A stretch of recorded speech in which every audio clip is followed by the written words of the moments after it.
Hey, good afternoon, everyone. This is Paul and Gordon from VYSA. Hope everyone is safe out there. Today we've got Coach Lesle Gallimore. Coach, how you doing?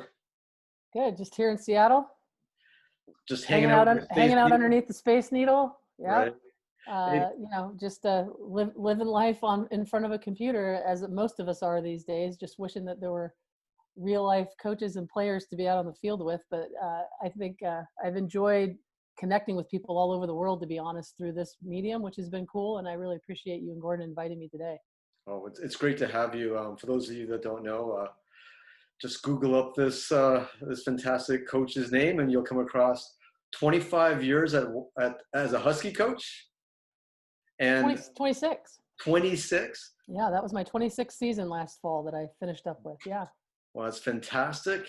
And USSF coaching education instructor, and you also do some stuff for CONCACAF too. Is that right? It is. Yep. I do some instructing for them on the education staff, and also as part of CONCACAF W initiative, which is for women in the region. That's absolutely fantastic. And recently, last time I ran into you a couple of years ago, you were the president of some small organization. Yeah, United Soccer Coaches. I'm not the immediate past president. I'm past Two president presidents back. once removed. So yeah, I spent 6 years on the board of directors for United Soccer Coaches, a great organization in our country that I think does a good job of connecting coaches at all levels and all genders. And it was a good 6 years. It was fun. So we're hoping for a convention next January based on how things are going. That's one of those other things that's kind of on the wait and see type of thing. So hopefully we'll run into everybody again next January in Anaheim. Yeah. Well, if we don't have a convention, we'll just Zoom call you. Perfect. Let's get the 4,000 attendees on here. That's right. Hey, so with all your travels and your responsibilities that you've had the opportunity to manage and develop staff. What are some of the things that you look for in a staff, whether it's an assistant coach or somebody leading a coach and ed program?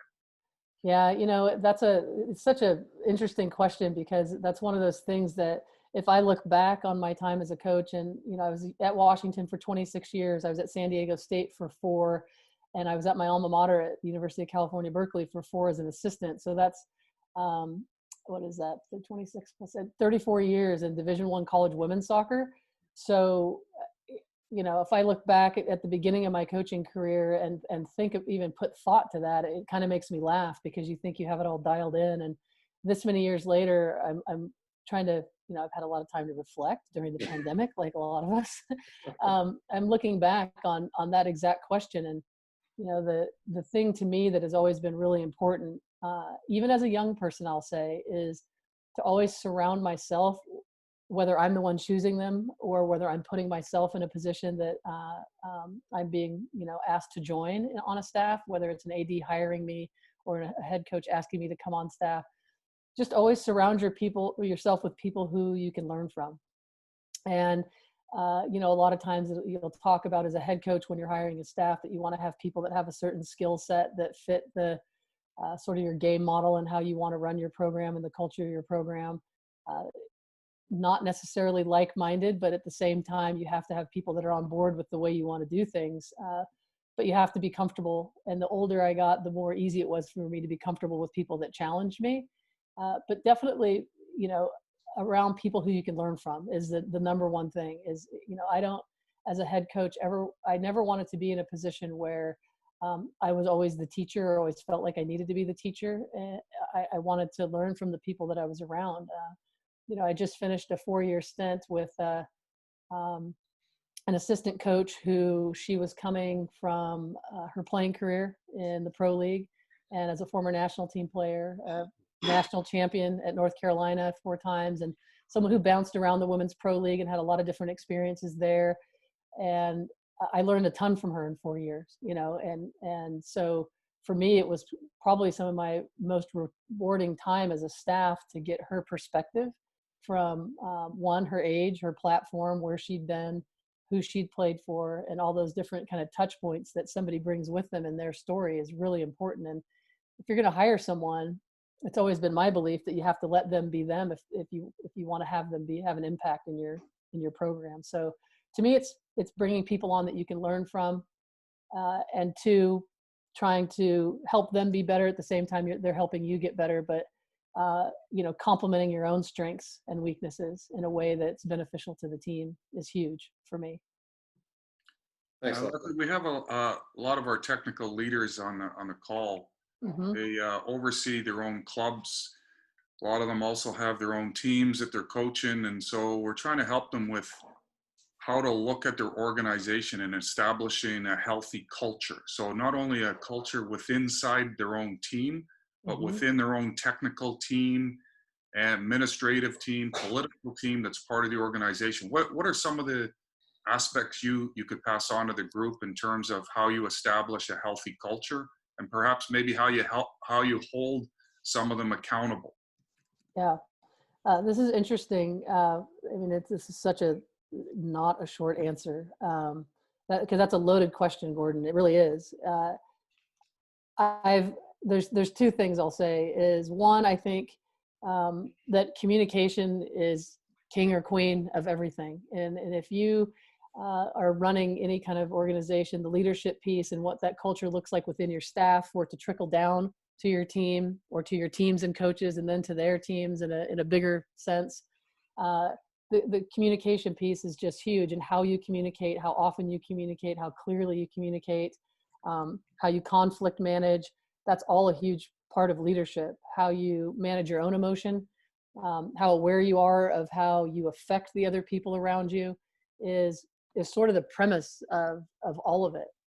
And I learned about myself, over the years that, and I'd get frustrated at times because I felt like I was kind of hands off. I really wasn't a big micromanager, but at the same time, I just made assumptions, and you can never assume anything. You really want to be clear about what the direction is for an organization. So I learned that delegating was great, but at the same time, being clear in what your expectations are is really, really important in any organization. So communicating what your expectations are, and if you're someone who does want to delegate and wants people to be able to have autonomy and go off and do the job you've hired them for, it's still up to you to make sure that you communicate what that is in a clear way, so that the expectations, both directions, are clear.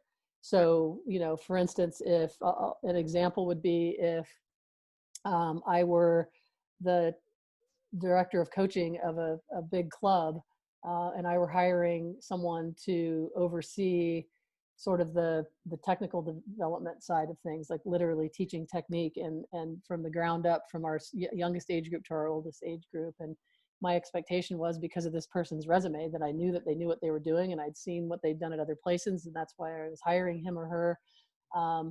But I didn't give them anything other than go do your job. And at the end of the day, I'm disappointed, and it's my fault because I haven't said, well, I need for you to have sort of these, KPIs, if you will, these key performance indicators. You'll be doing a good job if at U8 they're coming back proficient in these skills, and you're making sure that their coaches at that age group know that they touch these points before they get to U9 or U10, or they start to move up the chain. So to me, that's a leadership piece, a communication piece, and an expectation piece that's really important.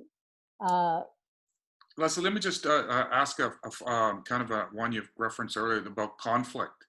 Do you have certain strategies you would employ with conflict resolution? Because everybody here has had conflict, whether it be with your executive director, with an older coach, a coach that maybe has more experience on the field. And so do you have anything in particular that's worked for you? Did you really just now not say a parent? Good job, Gordon. You didn't throw a parent on that list? That's like No. Strategy is I think you have to have a strategy, first of all. And there's a lot of people that go into coaching not realizing that there are so many things in this job, whether you're a head coach, an assistant coach, a director of coaches, that are processes that you have to legitimately put time and thought to. Like, whether you know it or not, you have a process. Even if you don't have a process, that's a process. Like, you just kind of fly by the seat of your pants. Well, it behooves you as a coach to kind of know what your processes are and to assess them, to be honest. Like, so when it comes to conflict management, over the years, for me, I know this about myself. And, I kind of attribute it to who I am and how I was brought up. As I was, for the most part, the child of a single mother with 3 brothers. We were left alone a lot, or with my grandmother, and didn't have a ton of supervision. I was a child of divorce, blah, blah, blah. I'm getting too personal now. But my point being is I learned as I got older that I didn't like fighting. I didn't like conflict. I didn't like arguments. It was like, and it was the same thing when I became a coach or a player on a team. When people used to butt heads, there were some people that were just okay with it and could walk away. And it unnerved me. I didn't like being around conflict. I was always one of those people that was kind of trying to keep the peace. And so as a head coach for me early on in my career, I would avoid it. And I think being conflict avoidant is, my associate head, did you hear her? My Yeah. associate head coach of 24 years just walked in, Amy. And she said it made her life a living hell because she's someone that meets conflict head on. Like she will nip it in the bud before it becomes a bigger thing. So the strategy of having what I like to call critical conversations and knowing how to have those is a huge part of being a good leader and facing things head on. So the strategy is to, as uncomfortable as it is, it will inevitably always be made worse if you avoid it. And one of the bad raps that I get is that I'm almost like a blunt instrument, and I'm a little brutally honest to a fault. They like to call them Gallimore truth bombs, if you will. So once Amy did get me to confront people, I kind of hit them between the eyes with it a little bit. So learning how to finesse it is important, and be able to understand your audience and the people you're talking with and dealing with is also important, because communication is always a two-way street. So understanding, the person that you can talk to more directly or the person that needs to be eased into a conversation, but learning how to have critical conversations sooner than later is a big part of conflict resolution. And I think, like any communication, one of the things we don't talk about enough because we talk too much is listening.